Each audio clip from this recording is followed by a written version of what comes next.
আপনি যদি শেষ ভালো লোক আনতে চান, এখন তো ভালো লোক কেউ নেয় না। এখন নমিনেশন মানে টাকার বস্তা নিয়ে আসে। ভালো লোক আসে না। একটা নমিনেশন হয় না নিরপেক্ষভাবে, যেগুলি বাইরের লোক আসছে বা দলের, টাকা ছাড়া হবে না। ডোনেশন দেন। ডোনেশন কি শুধু শীর্ষ পর্যায়ে যায়? নিম্ন পর্যায়ে আসে। এইগুলি কি রাজনীতি? দিক দেন এই রাজনীতিকে। এই রাজনীতির বিরুদ্ধে কথা বলতেছে কিন্তু এই নতুন প্রজন্ম। জিয়াউর রহমান বাংলাদেশের ইতিহাস একটা ইতিহাস। উনি কিন্তু অত্যন্ত সৎ লোক ছিলেন, দক্ষ লোক ছিলেন এবং জনদরদী ছিলেন। মানুষকে ভালোবাসতেন, সম্মান দিতেন। শিক্ষকদের সম্মান দিতেন। প্রাইমারি শিক্ষক সম্মান দিতেন। জিয়াউর রহমান নোয়াখালী গেলেন, তখন সেই স্কুলের হেডমাস্টার ছিল ওবায়দুল কাদের বাবা। যখন জিয়াউর রহমান সেই স্কুলে গেলেন, তখন হেডমাস্টার চেয়ারতে উপর তাকে বসতে দিলেন। জিয়াউর রহমান কি বলেছিল ওবায়দুল কাদের, যেখানে আছে শুনে রাখেন, উনি বলেছেন, আপনি হেডমাস্টার, ওই চেয়ারে বসার যোগ্যতা আমার নাই। আমি রাষ্ট্রপতি হতে পারি, ওই চেয়ারে যোগ্য না। বক্তব্যের একটাই কথা ছিল যে বিএনপি ছাত্রদল যেখানে আসেন, তারা কিন্তু এটা এখন প্রমাণ করতে পারে নাই জনগণের পাশে দাঁড়ায় আমি তোমার বন্ধু। তারা যে কাজটা করেছে, আমি তোমার সাথে আছি, আন্দোলন করে তোমার সাথে থাকবো, এটা একটা ভিন্ন জিনিস। আমি তোমার বন্ধু, তোমার বিপদ আপদে অসহায় মতো আমি তোমার পাশে আসছি, থাকবো, এবং এটাকে বাস্তবে কোনো প্রতিফলন ঘটাতে হবে। সেটা ঘটেনি কিন্তু। এই 17টি বছর শুধু প্রমিত চলছে, কিন্তু প্রমিত চলছে। এবং এমন দেখা গেছে বিএনপি কোনো কর্মী যদি মারা যায়, একাধিক করে মারা গেছে, সেখানে হয়তো একদিন গেছে, এরকম খবর নাই, টাকা দিতে খবর নেই। অর্থাৎ এইখানে কিন্তু জামাত ইসলামকে লক্ষ্য করে, তাদের একটা কর্মী মারা গেলে তারা আজীবন দেখে, বিরাট ফান্ড তাদের।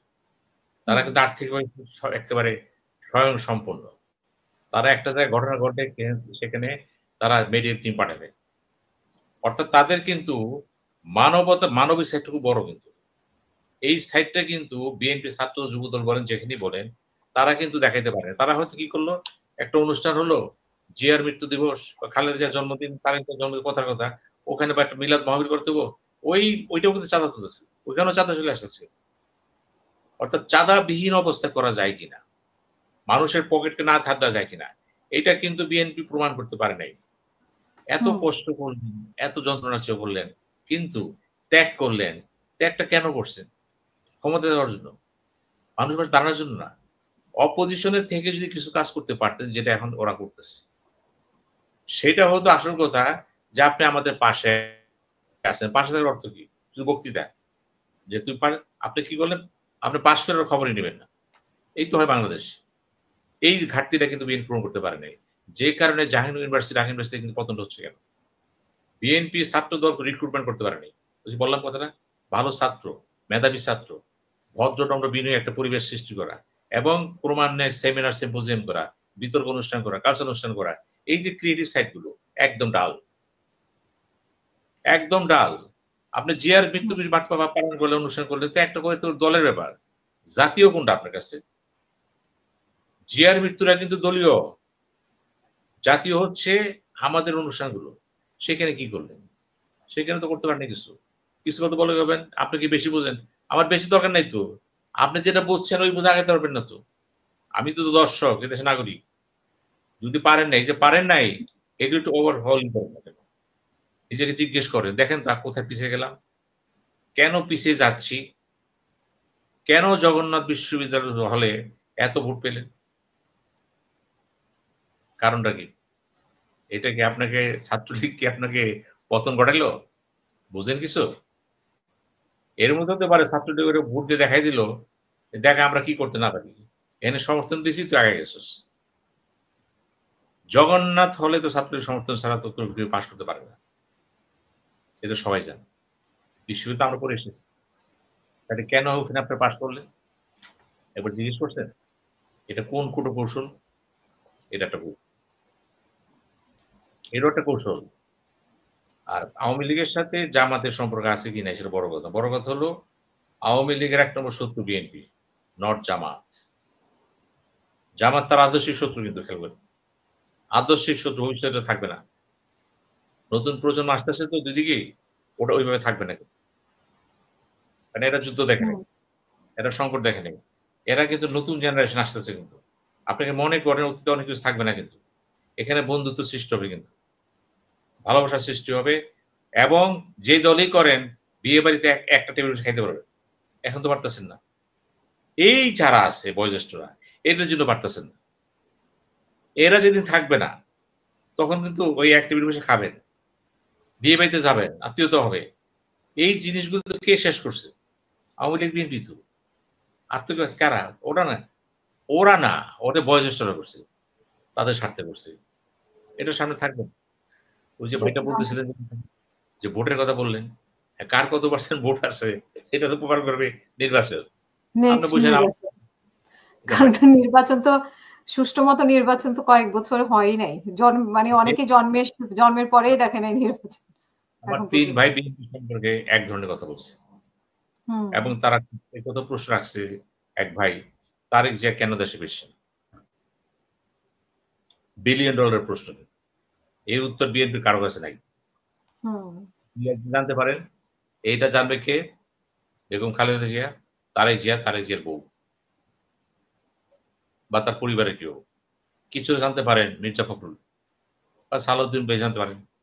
অর্থাৎ কথা হলো সীমিত জানবেন এক্স্যাক্টলি তিনি কেন আসতেছেন। জনগণের প্রশ্ন কিন্তু স্বাভাবিক কথা।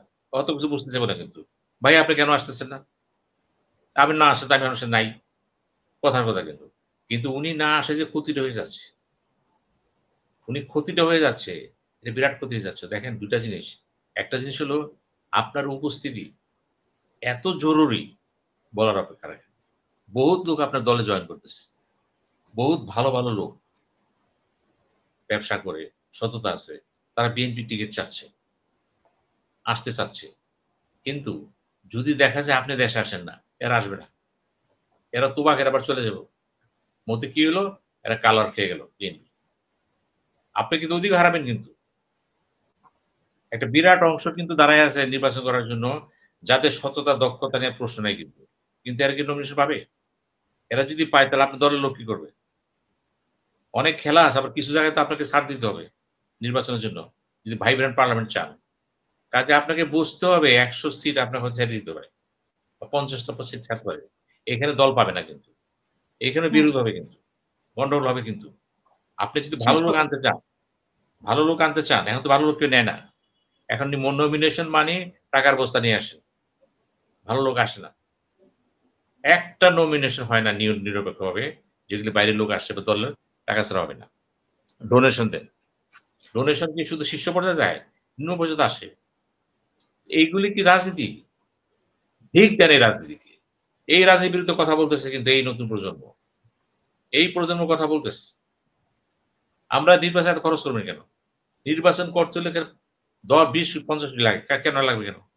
এইজন্য লাগে যে আপনি রাজনীতিবিদ না। আপনি নিজেও রাজনীতিবিদ না এবং রাজনীতিবিদ আপনি রাজনীতি করতে চাচ্ছেন না। সমস্যা কিন্তু এখানে রয়ে গেছে। সুতরাং সব কথা শেষ কথা একটাই। ঢাকা বিশ্ব নির্বাচন, জাহাঙ্গীরনগর নির্বাচন বা ইউনিভার্সিটি নির্বাচনগুলো নিঃসন্দেহে টেস্টিং কেস। এবং এই টেস্টিং কেসগুলোর বহু অর্থ আছে কিন্তু। যে আপনারা ভালো হয়ে যান, জাতীয় নির্বাচনে ব্যাচ শেষ করেন না। আপনারা এটা দিয়ে কি করবেন? এমন কোন পরিবেশ সৃষ্টি করেন না যাতে ডক্টর ইউনূস বলতে বাধ্য হয়, অতঃপর ভাবিয়া চিন্তা দেখে আসছি নির্বাচন পিছানোর উপায় নেই। কারণ জাতি প্রস্তুত না। ওই নির্বাচন কমিশনার চিফ ইলেকশন নাসিরউদ্দিন উনি তো তবলা বাজাবে ওনার কথা বলবো। উনি প্রস্তুত। আমাদের স্বরাষ্ট্রমন্ত্রী প্রস্তুত। সবাই প্রস্তুত। খালি প্রস্তুত না কে? কে প্রস্তুত না? প্রস্তুত না দলগুলো। দলগুলো একসাথে খাচ্ছে বসে করতেছে কিন্তু চাচ্ছে না সে পাওয়ারে যায়। যাবে না। কাজেই সব একদম আমাদের এখানে সবচেয়ে বড় প্রয়োজন ১ নম্বর জাতীয় সমস্যা এখানে বিএনপির জন্য। তারেক জিয়ার অনুপস্থিতি। আমি কোন যুক্তি বুঝবো না, শুনতে চাইও না। আপনার ঘর ধ্বংস হয়ে যাচ্ছে। আপনি কবে আইবেন ঠিক করবেন দরকার নাই। আমি আবারও বলতেছি, জোর দিয়ে বলতেছি, জিয়াউর রহমান বাংলাদেশের ইতিহাস একটা ইতিহাস। উনি কিন্তু অত্যন্ত সৎ লোক ছিলেন, দক্ষ লোক ছিলেন এবং জনদরদী ছিলেন। মানুষকে ভালোবাসতেন, সম্মান দিতেন। শিক্ষকদের সম্মান দিতেন।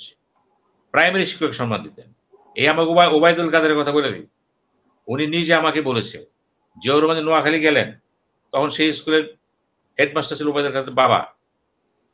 যখন জিয়াউর রহমান সেই স্কুলে গেলেন, তখন হেডমাস্টার চেয়ারটা উপরে তাকে বসতে দিলেন। জিয়াউর রহমান কি বলেছিল ওবায়দুল কাদের, যেখানে আছে শুনে রাখেন। উনি বলেছেন, আপনি হেডমাস্টার, ওই চেয়ারে বসার যোগ্যতা আমার নাই। আমি রাষ্ট্রপতি হতে পারি, ওই চেয়ারে যোগ্য না। This is Ziaur Rahman. তো কাজেই আপনাকেও চিন্তা করতে হবে যে লন্ডনে বসে বসে আপনার রাজনীতি করেন না। ইতিমধ্যেই কিন্তু এনসিপি আপনাকে খোঁচা দিয়ে দিছে। খোঁচা কেন খাচ্ছেন আপনি? কালকে এনসিপি আজকে আরেকজন বলবে, এরপর এবি পার্টি আপনাকে বলবে, এরপর নুরু বলবে, এরপর গোলাম মাওলা রনি আপনাকে বলবে। শেষ নাই তো, বলতে থাকবে। এইগুলি শোনার চেয়ে আপনি একটাই কাজ আছে আপনার সাথে, যে আপনি দেশে আসবেন, আপনি পারলে এই মাসে চলে আসেন, আগামী মাসে আসেন। আপনি আসার অর্থ হলো বিএনপি বেঁচে যাওয়া। আপনি না আসার অর্থ হলো বিএনপিকে আপনি নীতি সংকটে ফেলা দিচ্ছেন। হ্যাঁ, আমি আপনার অনেক সাথে একমত। ওই যে একটা দর্শক প্রশ্ন করছে না, কেন আসতে চাচ্ছে না? আমি আবারও বলছি, কেন ওর অনেক প্রশ্ন উত্তর আছে। আবার কেনটা এক কথা আপনি জানেন। এবং সেগুলি যদি আপনি অসংখ্য উত্তর দিতে ধন্যবাদ। না পারেন, আপনার পক্ষে বঙ্গবন্ধু সম্ভব না, জিয়াউর রহমানও সম্ভব না। আপনি কিন্তু ওই জায়গায় ব্লকড হয়ে যাবেন কিন্তু। ধন্যবাদ।